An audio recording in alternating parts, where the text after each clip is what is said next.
Ang mga lalaki, nakakapagod din makarinig lagi ng words na pare-pareho na lang lahat ng mga lalaki.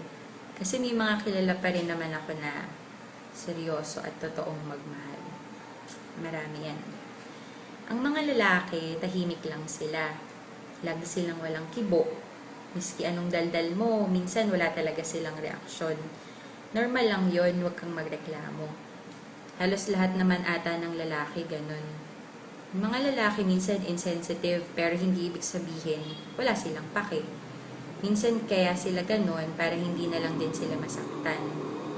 Yung mga lalaki na yan kahit walang kibo, nasasaktan din naman sila.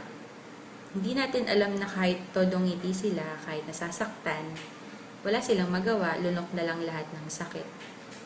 Okay na sila na yung masaktan kaysa tayong mga babae. Hindi lahat ng lalaki showy in public. Minsan, sapat na nasa'yo pinapakita na mahal ka talaga niya. Hindi naman ang buong mundo ang minamahal nila, kundi ikaw. Minsan, hindi din sila ma-effort kasi hindi naman nababase dun kung mahal mo talaga ang isang tao. Yung effort na sinasabi ko, yung mga gifts at surprises ha. Hindi yung effort na pasayahin ka, alagaan ka at pahalagahan ka. Minsan, hindi din sila vocal sa pagmamahal nila sa'yo. Maraming boys ang ganyan. Kung minsan nakakalimutan nilang mag-I love you sa text or sa tawag, okay lang yun.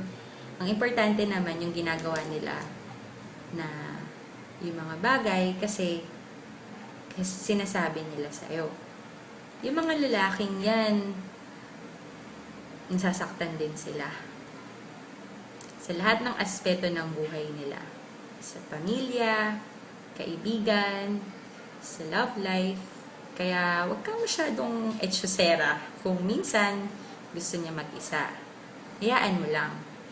Pag ayaw kanya kausapin muna kung may problema sila, huwag ka naman magrereklamo agad.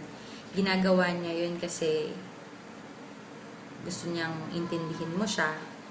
Hindi niya ginagawa yun, hindi dahil hindi ka importante. Pero ginagawa niya yun kasi sobrang mahal ka niya at ayaw kanyang madamay at mahirapan sa pinagdadaanan niyang paghihirap. Yung mga lalaking yan, mas mataas pa sa Eiffel Tower ang pride. Marami yung kilalang ganyan. Normal lang yun. Huwag kang masyadong mag-e-emote na hindi ka na sinusuyo. Kung ikaw naman may kasalanan, ikaw magpakumbaba. Kasi kahit gaano pa kataas yung pride nila, kung alam nilang sila yung mali, sila naman yung nagpapakumbaba. Hindi lahat ng lalaki manloloko. Taga mo yan sa bato. Hindi dahil nagmahal ka at nabigo ka, uhusgahan mo na silang lahat. Kaya nga iba-iba tayo ng mukha. Iba-iba din naman ang ugali at saka ng pananaw sa buhay. Minsan, kaya ka naluloko kasi ibig sabihin, hindi talaga kayo yung para sa isa't isa.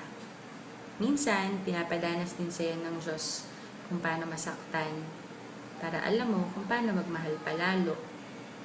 Tandaan mo na hindi lahat ng lalaki ay pare-pareho. Kahit nagaano ka pa nila naloko, or gaano pa sila kagago. Kahit sobra kung makapaglaro ng feelings ng mga babae, kahit na ganyan sila, gusto ko lang malaman nyo na may mga puso din sila. At gusto lang nila ng isang tao na iintindi sa kanila at magsistay sa tabi nila kahit na gaano pa sila kagago. Yan ang mga lalaki.